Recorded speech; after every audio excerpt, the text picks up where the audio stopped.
శ్రీ గురుభ్యో నమః. ప్రపంచవ్యాప్తంగా ఎంతోమంది అభిమానులతోటి 5 భాషలతో రిలీజ్ అవుతూ అసలు ఆ పేరు తలుచుకుంటేనే గూస్ బంప్స్, ఒక ఎమోషనల్ ఫీలింగ్, బోల్డ్ అని లాంగ్వేజెస్, ఇంత భారీ స్టార్ కాస్ట్, లొకేషన్స్ అండ్ ఒక గొప్ప మెసేజ్తో మన కోసం గ్రాండ్గా రిలీజ్ అయిపోతున్న చిత్రం అఖండ తాండవం డిసెంబర్ 5th. మరి ఈరోజు మన అభిమాన నటులతోటి ఈరోజు మాట్లాడుతున్నాం. Akhanda team is here. Balakrishna గారికి నమస్కారం. నమస్కారం. ఎలా ఉన్నారు సార్? బ్రహ్మాండంగా ఉన్నారు. Hi Samyuktha, how are you doing? I am good. తెలుస్తుంది ఖచ్చితంగా విడుదల కాబోతుంది, ఎలా ఉంటుందో ఆనందం. Totally. And Harshali, welcome. Thank you. So beautiful you are looking Thank you and so much. Welcome to Tollywood. Thank you.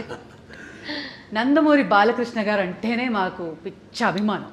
Watch చేస్తున్న అశేష ప్రజానికానికి అఖండ 2 ఈ సంవత్సరంలో మాకు ఒక పెద్ద భారీ గిఫ్ట్. తెలుగు సినీ పరిశ్రమే కాకుండా 5 భాషల్లో. అది కూడా ఈ సంవత్సరం was a rocking year for you Bala sir.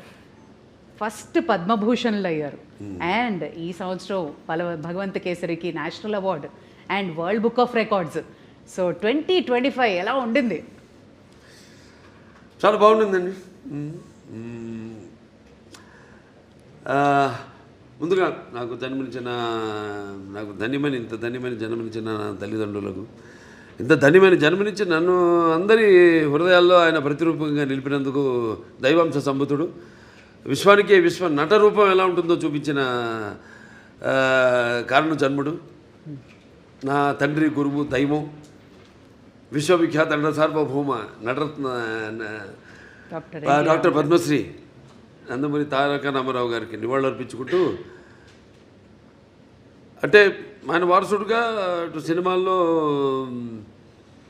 ఆయన మరబడిని ముందుకు తీసుకెళ్తూ అటు అన్ని రకాల సినిమాలు, అటు పౌరాణికాలు కానివ్వండి, జానపదాలు కానివ్వండి, సాంఘికాలు కానివ్వండి, సైన్స్ ఫిక్షన్స్ కానివ్వండి, ఇటువంటివన్నీ కూడా ముందుకు తీసుకెళ్తున్నందుకు చాలా సంతోషంగా ఉంది.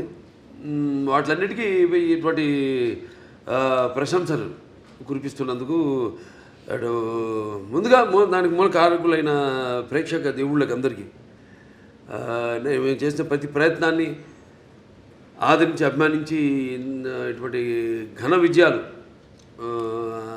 అందించినందుకు ప్రేక్షక దేవుళ్ళందరికీ నా హృదయపూర్వక కృతజ్ఞతాభివందనాలు, కళాభివందనాలు తెలియజేసుకుంటున్నాను. ఎందుకంటే మన తెలుగు వారు ఒక ప్రత్యేకత. నాన్నగారి దగ్గర నుంచి కూడా ఆయనతోనే మొదలైంది. ఒక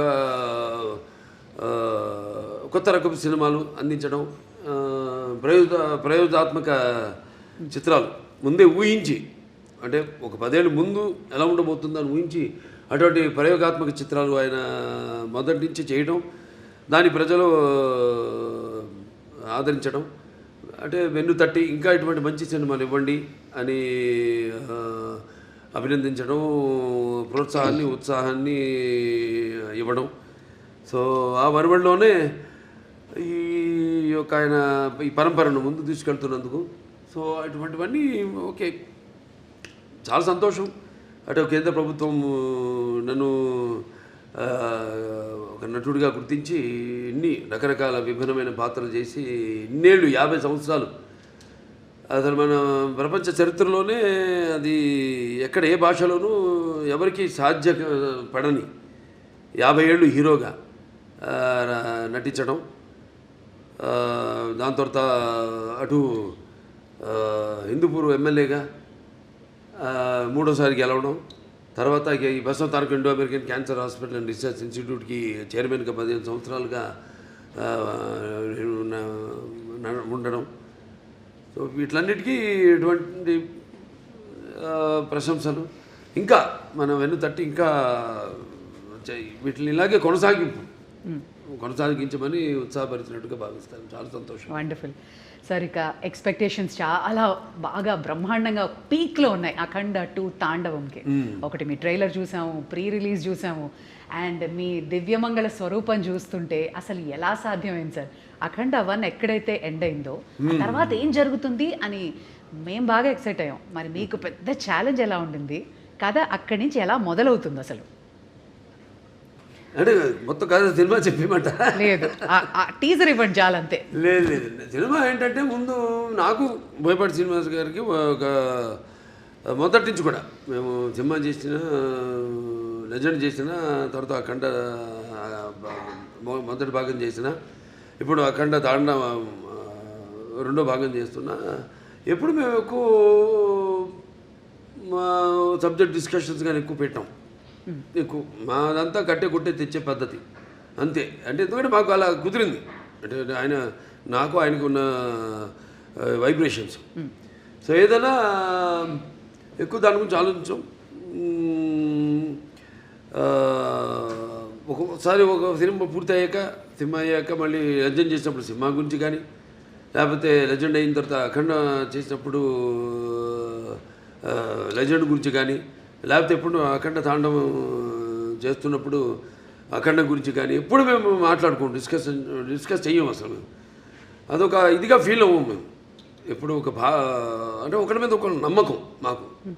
అసలు ఆ జార్జియాలో ఆ మైనస్ టెంపరేచర్స్లో మీరు అలాంటి గెటప్లో వస్తుంటే ఆ ట్రైలర్ చూసి నిజంగా ఒళ్ళు పులకరించిపోయింది సార్ మాకు. ఆ త్రిశూలంతో చేసిన ఫైట్ కానీ, ఆ ఐస్లో జనాలతో చేసిన ఫైట్ కానీ వాజ్ అమేజింగ్.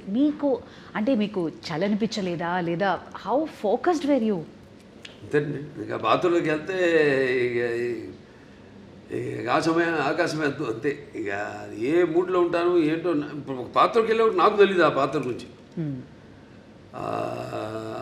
పాత్రలో ఆ వేషధారణలో మొట్టమొదటి రోజు నేను కెమెరా ముందుకు వెళ్ళినప్పుడే నాకు తెలుస్తుంది నేనేం చేయాలి. నేను అంటే ఆ పాత్రను అలా పరకాయ ప్రవేశం చేసి నా చేత నటింపజేస్తుంది.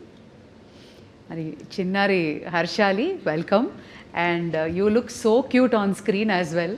So how was it working for the Nandamuri Balakrishna? Thank you so much. It was really amazing working with such a legend actor, such an experienced actor. He was really fun on sets. Like, he's really cool, he's really chill, and at the same time he's very down to earth. He's very caring.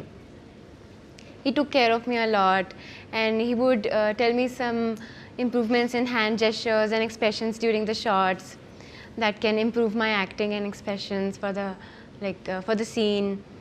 And in general, like, he took care of me a lot. I heard the story. ఎప్పుడు ఇచ్చి పుచ్చుకోవడం అండి అంతే. బాబా ఒకటి నాలో ఉన్న advantage, మా దర్శకులందరూ కూడా very sportive. ఏం నేను చెప్పినా అంటే వాళ్ళు తెలుసు నాకున్న అనుభవం కానీ, కాబట్టి వాళ్ళ పనికి కొంచెం తగ్గుతుంది. జనగా నా పక్క ఆర్టిస్టులకి నేను సజెషన్స్ ఇస్తూ ఉంటాను. ఇస్తున్నప్పుడు వాళ్ళు తెలుసు కదా, వాళ్ళ ముందే కెమెరా ముందు పక్కనే డైరెక్ట్ ఉంటాడు. ఇస్తున్నప్పుడు వాళ్ళంతా చాలా, ఎందుకంటే వాళ్ళకి తెలుసు నాకున్న అనుభవం, కాబట్టి వాళ్ళు ఎంతో